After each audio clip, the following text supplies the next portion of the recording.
இன்றைக்கு times of India ஒரு செய்தியை வெளியிட்டிருக்கிறாங்க.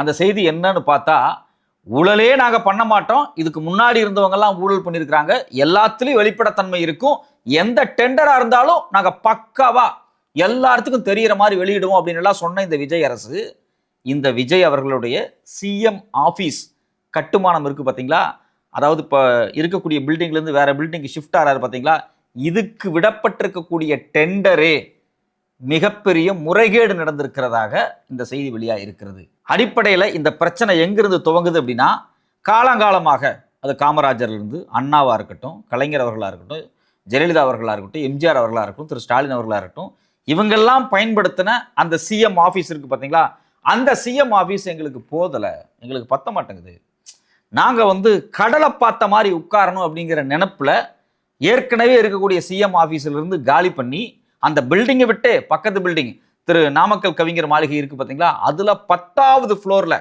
மேலேருந்து பார்த்தா கடல் தெரியணும், அது மாதிரி அந்த 10வது ஃப்ளோர் இருக்கக்கூடிய ஒரு பெரிய ஃப்ளோரையே மொத்தமாக சிஎம் ஆஃபீஸாக மாற்றணும் அப்படிங்கிற ஒரு ஐடியாவில், அதாவது இந்த ஐடியாவை யார் கொடுத்தாங்க அப்படிங்கிறது நமக்கு தெரியணும். ஏங்க ஏற்கனவே இவ்வளோ பெரிய சிஎம் எல்லாம் அந்த அறையில் தான் உட்கார்ந்துருந்துருக்குறாங்க, நீங்கள் ஏன் அங்கே போய் உட்காரணும் அப்படிங்கிறதுக்கு சில செய்திகள் என்ன சொல்கிறாங்க அப்படின்னா, அவருடைய ஜோசியக்காரர் சொல்லியிருக்கிறார் போல இருக்கு, நீங்கள் கடலை பார்த்து உட்கார்ந்தா தான் மிகப்பெரிய வெற்றி அடைவீங்க, உச்சத்துக்கு போவீங்க, மொத்தமாக 10வது ஃப்ளோர் இருக்குது, 10வது ஃப்ளோரில் மேலே போய் உட்காந்தீங்க அப்படின்னா தான் நீங்கள் ஒரு பெரிய மன்னர் மாதிரி இருப்பீங்க அப்படின்னு சொல்லியிருக்காங்க போல இருக்கு.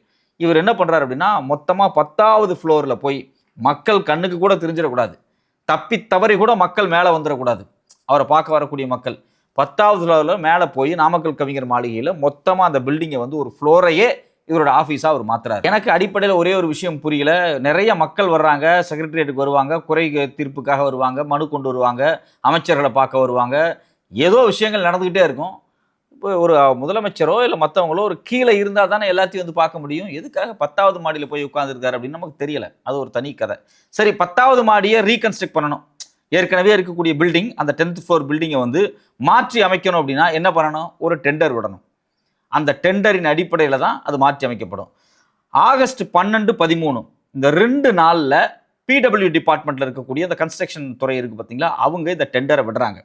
இதில் முக்கியமான விஷயம்னா, முதல்ல நோட்டிஃபிகேஷன் வருது, இந்த நோட்டிஃபிகேஷன் பிரிண்டில் வருது, ஆன்லைனில் வரல, அதுதான் ரொம்ப முக்கியமான விஷயம். இந்த நோட்டிஃபிகேஷன் இந்த டெண்டர் பிரிண்டில் வருது, ஆன்லைனில் வரவே இல்லை.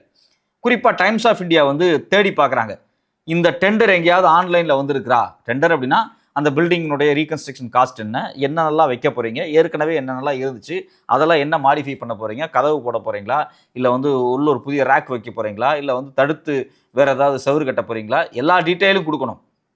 ஏன்னா சிஎம் உட்கார போகிறாரு, மேபி புல்லட் ப்ரூஃப் கண்ணாடி போட போகிறீங்களா, ஏதோ ஒன்று என்னென்னலாம் நாங்கள் பண்ண போகிறோம், ஒரு கதவு ஜன்னல் விஷயமா இருந்தால் கூட இதுக்கு என்ன செலவாகும், ஏது செலவாகும் அப்படிங்கிறத டெண்டரை திரும்பி சப்மிட் பண்ணும்போது அதில் கோட் பண்ணி கொடுக்கணும். ஸோ அப்போ அவங்களுடைய தேவை என்ன, இது மொத்தமாக இதுதான் ஐடியா, இப்படி இருக்கணும் அப்படின்னு அந்த டெண்டரில் இ டெண்டரில் வரணும். இ டெண்டரில் வரவே இல்லை, பிரிண்டட் டெண்டரில் மட்டும்தான் வந்திருக்கு. எப்போ இந்த டெண்டர் முடியுது, அந்த காலக்கெடு இருக்குது பார்த்தீங்கன்னா, இந்த டெண்டர் எத்தனை நாளைக்கு ஆன்லைனில் லைவில் இருக்கும் அப்படின்னம்னா, ஆகஸ்ட் 12, 13 டெண்டர் விடப்படுது.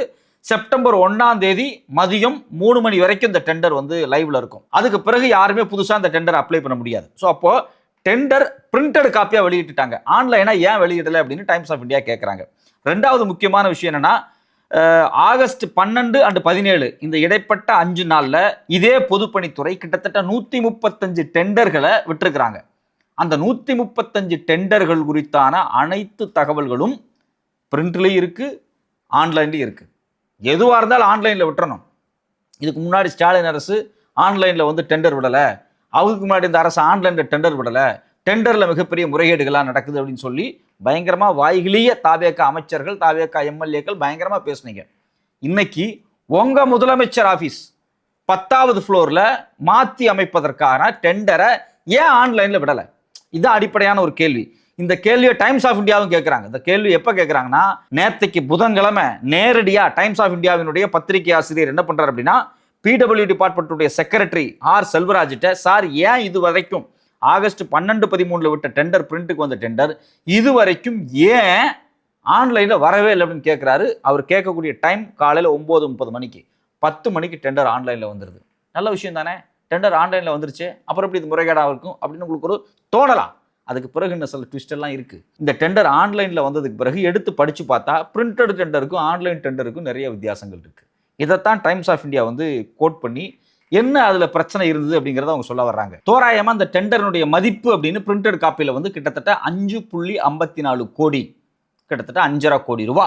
அந்த ரூமை, சிஎம் ரூமை மாற்றி அமைக்கிறதுக்கு மட்டும் 5.5 கோடி செலவாகும் அப்படின்னு சொல்லி தான் அந்த பிரிண்டட் காப்பி டெண்டரில் இருக்குது. ஆனால் இ காப்பி டெண்டரில் அது இல்லை.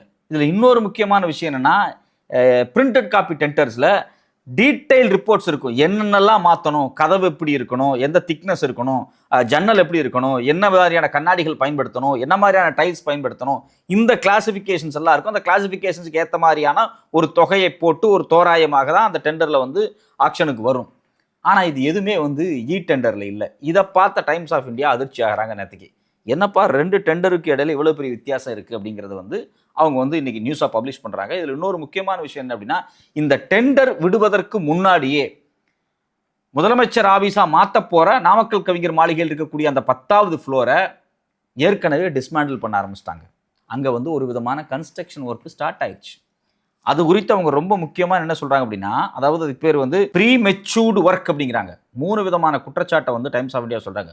அங்கே ஒரு ப்ரீமெச்சூர்டு ஒர்க் நடந்திருக்கு. டெண்டர் விடுவதற்கு முன்பே அங்கே இருந்த நாமக்கல் கவிஞர் மாளிகை மாற்றி அமைக்கப்பட்டு கொண்டிருக்கிறது. அதை செய்வது யார்? டெண்டர் விடணும் இல்லை, டெண்டருக்கு சார்ந்த ஆள் வரணும் இல்லை, அவன் தான் அந்த ஃப்ளோரை சரி பண்ணணும். ஆனால் அவன்லாம் வர்றதுக்கு முன்னாடியே இங்கே வேலையை துவங்கினது யார் அப்படின்னா, இந்த டெண்டர் ஏற்கனவே இவருக்கு தான் போக போகுது அப்படின்னு முடிவு பண்ணப்பட்டிருக்குதா அப்படிங்கிற கேள்வியை தான் டைம்ஸ் ஆஃப் இந்தியா வைக்கிறாங்க. இன்னும் உறுதியாக அவங்க என்ன சொல்றாங்கன்னா, dismantling and other construction work alleged began before the tender process officially started. Tender அஃபீஷியலாக ஸ்டார்ட் பண்ணுவதற்கு முன்னாடியே அந்த மாளிகையில் இருக்கக்கூடிய ஒர்க்கை கன்ஸ்ட்ரக்ஷனை ஸ்டார்ட் பண்ணிட்டாங்க. அதில் இருக்கக்கூடிய விஷயங்களை டிஸ்மேண்டில் பண்ண ஆரம்பிச்சிட்டாங்க.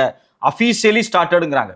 அஃபீஷியலாகவே ஸ்டார்ட் பண்ணிட்டாங்க. ஸோ அப்போ டெண்டரே விடாமல் எப்படி இந்த வேலை அஃபீஷியலாக ஸ்டார்ட் ஆச்சு? இது மட்டும் இல்லாமல் இது ஏற்கனவே ஃபைனலைஸ் ஆயிடுச்சு, அட்வான்ஸ்டாகவே இவங்களுக்கு தான் அந்த டெண்டர் போக போகுதுன்னு முடிவு செய்யப்பட்டிருக்கு அப்படிங்கிறத அவங்க சொல்கிறாங்க. 2வது முக்கியமான விஷயம், டிலேடு இ டெண்டரிங் அப்படிங்கிற விஷயத்தை பற்றி டைம்ஸ் ஆஃப் இந்தியா ஒரு ஆதாரத்தை வெளியிடுறாங்க. அதாவது 3 டெண்டர் ஆன்லைனில் ஃப்ளோட்டிங்க்கு வரவே இல்லை அப்படிங்கிறாங்க. அதாவது ஆகஸ்ட் 12, 13 டெண்டர் விடப்பட்டுருச்சு.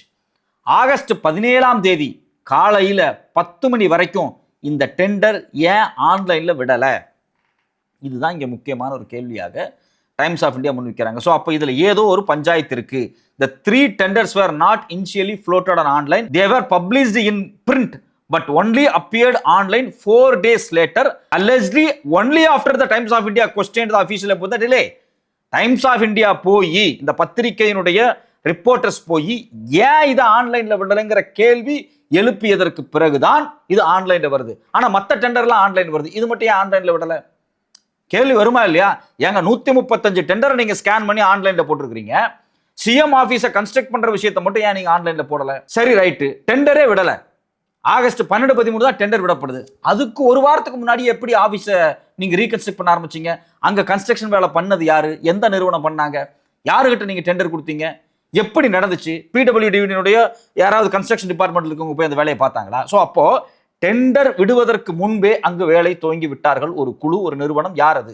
அதான் அவங்க வைக்கக்கூடிய கேள்வி. 3வது முக்கியமான விஷயம், காஸ்ட் டிஸ்கிரிபன்சி. அதாவது the printed version of the tender specifies the value of 5.54 crores whereas the online e-version left the cost section blank. அதாவது காஸ்ட் அப்படிங்கிற விஷயம், எவ்வளவு செலவாகும் அப்படிங்கிற விஷயத்தை தோராயமாக பிரிண்டட் டெண்டர்ல 5.44 லட்சம்னு போட்டிருக்கிறீங்க, 5.5 கோடின்னு போட்டிருக்கிறீங்க.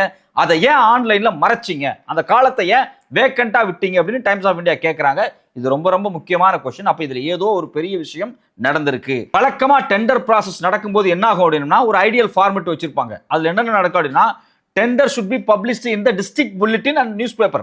நியூஸ் பேப்பர்லையும் டிஸ்ட்ரிக்ட் புல்லட்டின்லையும் அந்த டெண்டர் குறித்தான தகவல்கள் வெளியிடப்படும். இதுல இன்னொரு முக்கியமான விஷயம் என்னன்னா, 50 லட்சம் ரூபாய்க்கு மேல ஒரு டெண்டர் விடப்படுது அப்படின்னா அது கண்டிப்பாக தமிழ்நாட்டினுடைய டெண்டர் வெப்சைட்ல வந்திருக்கணும். ஏன் டெண்டர் வெப்சைட்ல அது வரல? அது 2வது முக்கியமான கேள்வி. 3வது முக்கியமான கேள்வி என்ன அப்படின்னா, எஸ்டிமேட்ஸ் அந்த scope of a work must be presented in the document.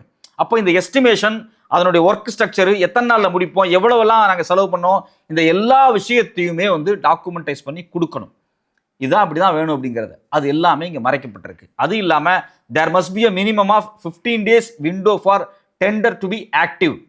ஆன்லைன்ல டெண்டர் ஆக்டிவா இருக்கிறதுக்கு 15 நாள் அந்த விண்டோவை திறந்து வைக்கணும். நீங்க செப்டம்பர் 1ஆம் தேதி முடிஞ்சிருது அப்படிங்கிறீங்க. நீங்க 17ஆம் தேதி, அதாவது ஆகஸ்ட் 17ஆம் தேதிக்கு மேல நீங்க வந்து இந்த டெண்டர் ஓபன் பண்றீங்க.